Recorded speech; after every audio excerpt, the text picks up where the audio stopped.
The doctor who gave me life and killed himself. ये कहा था कनुप्रिया अग्रवाल ने 2011 में।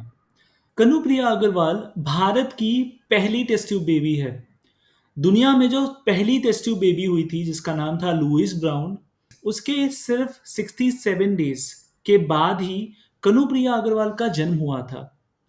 कनुप्रिया अग्रवाल को जन्म देने वाले थे doctor Subhash Mukherjee, the creator of Durga. Kanupriya Agarwal का एक निकनेम आप कह सकते हैं जो दुर्गा दिया था सुभाष मुखर्जी ने। डॉक्टर सुभाष मुखर्जी ने दुर्गा के पैदा होने के बाद सुसाइड कर लिया था, और सुसाइड करने का एक बहुत ही बड़ा रीजन था। रीजन ये था कि डॉक्टर मुखर्जी के काम को साइंटिफिक वर्ल्ड ने, आईसीएमआर ने और पूरी इंडिया ने ही, पूरे भारत ने ही उस टाइम रिकॉग्नाइज नहीं किया। ये हो सकता है लैक ऑफ अवेयरनेस की वजह से, लैक ऑफ एजुकेशन की वजह से हो, या फिर किसी टाइप के ईगो की वजह से हो, जिसकी वजह से उनको ये रिकॉग्निशन नहीं मिला। किसी ने भी ये नहीं माना कि आईवीएफ यानी कि टेस्ट ट्यूब बेबी से भी कोई बच्चा हो सकता है। मतलब जो लोग अपने आप से प्रेग्नेंट नहीं हो सकते, नेचुरली प्रेग्नेंट नहीं हो सकते, उन्हें आर्टिफिशियली किसी टेक्नोलॉजी की मदद से प्रेगनेंसी दी जा सकती है। और क्योंकि लोगों ने उनके काम को नहीं पहचाना, उन्होंने सुसाइड कर लिया। उन्होंने बहुत कोशिशें की। उनका एक इंटरव्यू था जो कि जापान में था।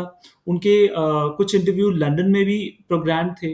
वो सारे इंटरव्यूज के लिए उन्हें वीज़ा ही नहीं मिला। उनको गवर्नमेंट ऑफ इंडिया ने उस टाइम पे मना कर दिया था और वो जा नहीं पाए। उनके कलीग्स ने उनके काम को रिजेक्ट कर दिया, जिसकी वजह से वो हार्ट ब्रोकन थे और फिर जाके उन्होंने सुसाइड किया। ये है वो आर्टिकल जहाँ पे कनुप्रिया क्लेम करती हैं doctor who gave me life and killed himself. ये है doctor Subhash Mukherjee, creator of Durga.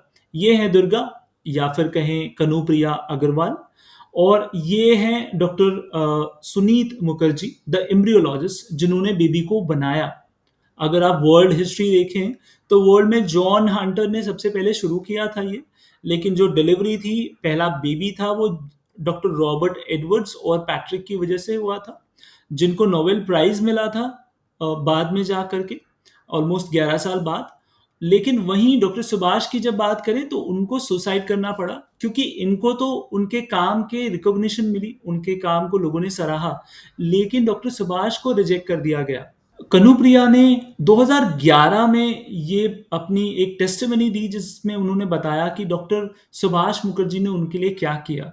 ये हमारा दुर्भाग्य है, हमारे देश का दुर्भाग्य है कि इतने अच्छे साइंटिस्ट अपने काम को दिखा ही नहीं पाए दुनिया में, और उसकी वजह से उनको सुसाइड करना पड़ गया।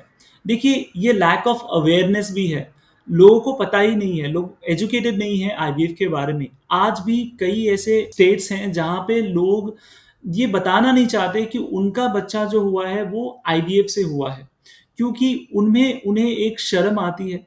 देखिए, टेक्नोलॉजी, ये जो एआरटी वर्ड यूज करते हैं आईवीएफ के लिए, असिस्टेड रिप्रोडक्टिव टेक्नोलॉजी, इसका काम ही है, टेक्नोलॉजी का काम ही होता है ह्यूमंस की लाइफ को इम्प्रूव करना।